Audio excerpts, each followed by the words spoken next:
செய்தித்தாள்ல படிச்சு அதிர்ந்த செய்தி சார். சிங்கப்பூர்ல இருந்து ஒரு பையன் அவங்க அம்மா மதுரையில தேனி கிட்ட இருக்காங்க. அம்மா நீ சிங்கப்பூருக்கு வந்துருமான்னு 2-3 தடவை அழைக்கிறான். அவங்க அம்மாவும் யோசிக்கிறாங்க, இந்த வயசான காலத்துல நான் எப்படி இந்த வீட்டுல இருக்கிறது, நான் மட்டும் எப்படி தனியா இருக்கிறது, கணவனும் இல்ல, ஒரே பையன் தான், சொத்து பத்தெல்லாம் வித்துட்டு பணமாக்கி வச்சிருக்காங்க. பையன் வர்றான், அவங்களை அழைச்சிட்டு போய் விமான நிலையத்துல உட்கார வச்சு, அம்மா நான் டிக்கெட் வாங்கிட்டு வந்துடுறேன். அந்த பையன் போறான். 1 மணி நேரம் ஆகுது, 2 மணி நேரம் ஆகுது, 3 மணி நேரம் ஆகுது, பையன் வரவே இல்லை. ஐயோ தான் பையனை யாரோ கடத்திட்டு போயிட்டாங்களோ, என் பையனை யாரோ அடிச்சுட்டாங்களோன்ற ஒரு பதபதைப்புல அந்த அம்மா ஓடி போய் விமான நிலைய பணியாளர்கள்ட்ட சொல்றாங்க.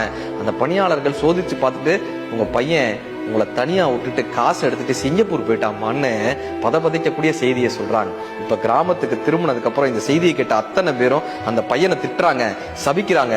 3 நாள் அந்த அம்மா யார்கிட்டயுமே பேசல.